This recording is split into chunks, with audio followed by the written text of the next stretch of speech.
المدثر۔ شروع اللہ کے نام سے جو بڑا مہربان نہایت رحم والا ہے۔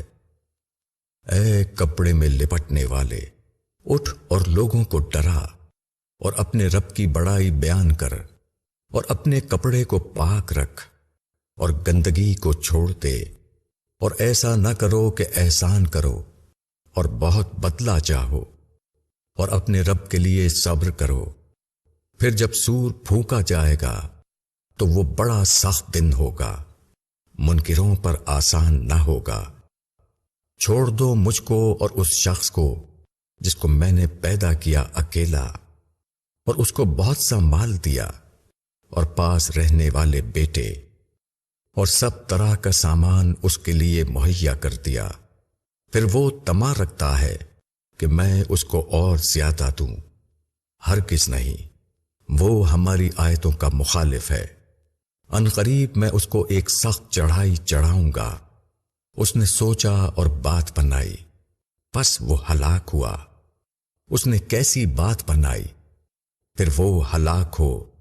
اس نے کیسی بات بنائی، پھر اس نے دیکھا، پھر اس نے تیور چڑھائے اور منہ بنایا، پھر پیٹھ پھیری اور تکبر کیا، پھر بولا یہ تو محض ایک جادو ہے جو پہلے سے چلا آ رہا ہے، یہ تو بس آدمی کا کلام ہے۔ میں اس کو عنقریب دوزخ میں داخل کروں گا، اور تم کیا جانو کہ کیا ہے دوزخ؟ نہ باقی رہنے دے گی اور نہ چھوڑے گی، کھال جھلس دینے والی۔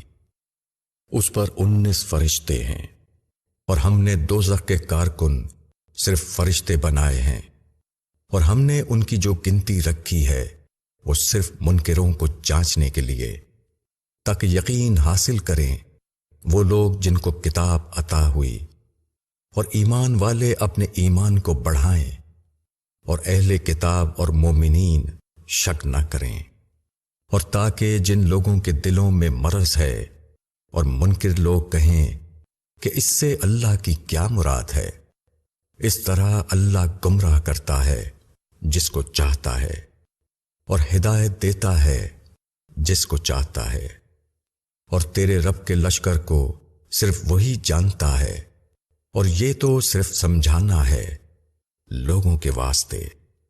ہرگز نہیں، قسم ہے چاند کی اور رات کی جبکہ وہ جاننے لگے، اور صبح کی جب وہ روشن ہو جائے۔ یقیناً دوزخ بڑی چیزوں میں سے ہے، انسان کے لیے ڈراوا، ان کے لیے جو تم میں سے آگے کی طرف بڑھے یا پیچھے کی طرف ہٹے۔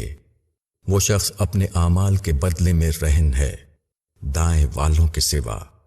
وہ باغوں میں ہوں گے، پوچھتے ہوں گے مجرموں سے تم کو کیا چیز دوزخ میں لے گئی؟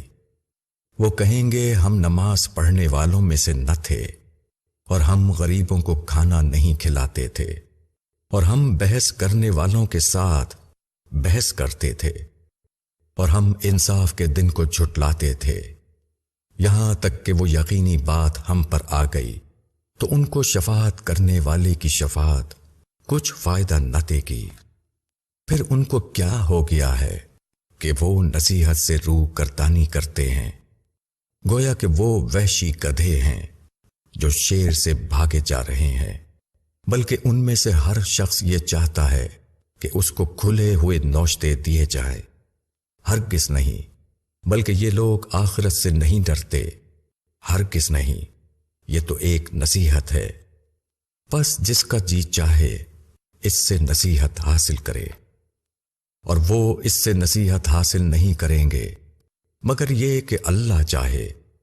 وہی ہے جس سے ڈرنا چاہیے، اور وہی ہے بخشنے کے لائق۔